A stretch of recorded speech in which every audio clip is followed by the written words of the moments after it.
Mr. Toastmaster, fellow Toastmasters, ladies and gentlemen, who likes Shakespeare? Great, because I love Shakespeare.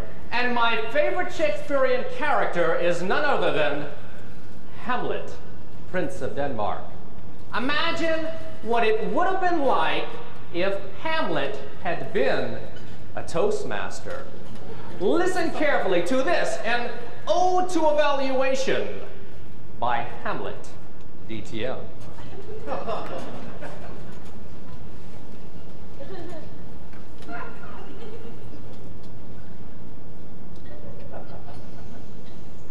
To speak or not to speak? That is the question. Whether 'tis nobler in the mind to suffer the slings and arrows of outrageous evaluation, or to take arms against a host of petty and unjustified criticisms, and by opposing them, end them. For who would bear the whips and scorns of tally time, the imputation of uttered ahs, the ingratiation of a gregarious grammarian, or the consternation of eclectic evaluation, were it not to aspire to the lofty heights of professional public speaking? Oh, that this too solid lectern would melt, thaw, and resolve itself into a podium.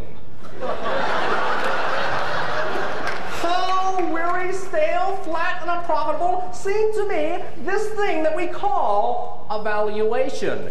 It is an exercise in sound and fury, signifying nothing. Consider poetic. Alas, I knew him well, a Toastmaster of infinite jest, of excellent speeches.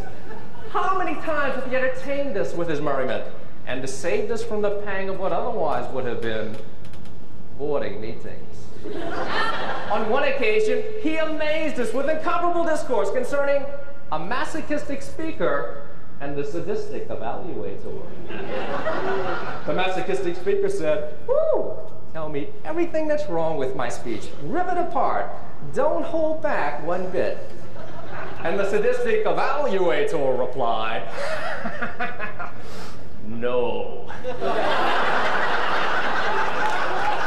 Ah, yes, Yurik's jokes, his jibes set the meeting on a roar, but thus he stands, all decrepit and decayed, the victim of a target evaluation. Enemies of mine, thy first name is Timer, thy sit in judgment like the arbiter of the world, thy trusty stopwatch serving the measure of thy justice. Too little time, and I forfeit the contestant. Too much time, and I forfeit the contestant still. Methinks thy stopwatch should go where the angels never will. Enemies of mine, thy second name is a counter. How delighted I are to, like one self-righteous, count the ahs of others whilst never having to count thine own. Bear this precept in thy memory deep: let he who has not odd cast the first stone. Persist in thy self-righteous ways, and soon thou may find to ah is human, to forgive divine. Enemies of mine, thy third name is grammarian. This I say, let's kill all the grammarians first. If I call this a podium, thou wilt call it a lectern. If I call it a lectern, thou wilt remind me that it is a podium upon which it might rest. To me, this is much ado about nothing. What's in a name? That which I choose to call a podium would by any other name serve as sweet the place from which to speak. Master grammarian, turn thy dictionary to the phrase supercilious fool. There thou wilt find a picture of thyself. Enemies of mine, thy fourth and final name is evaluator. Of all my names, this be the most abhorred. God has given you one face, but you choose to speak out of two. At first, thy words are sweet and honeysuckle. Oh, what a wonderful speech. What a fine young Toastmaster. You are to be complimented on successfully completing your manual assignment. But like the insincere praises of great Caesar's assassins, these kindly words are a mere setting up so as to make even greater the intended fall. Can I say one thing? You really could have had better eye contact. Can I say one more thing? You really could have been better prepared. Can I say just one more thing? Is it at all possible for you to wear a paper bag over your head? Can I say one thing? Can I say one thing? Can I say one thing creeps in this petty pace from meeting to meeting to the last syllable of recorded minutes?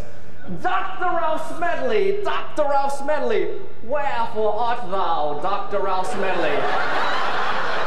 This educational process of thine own invention has left me tortured by a timer, undulated by an accounter, and grilled by a grammarian.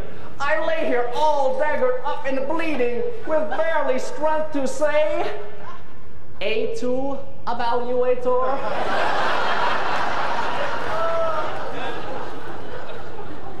Thus ends my sad tale of woe and frustration, the tragedy of this gauntlet that we call evaluation.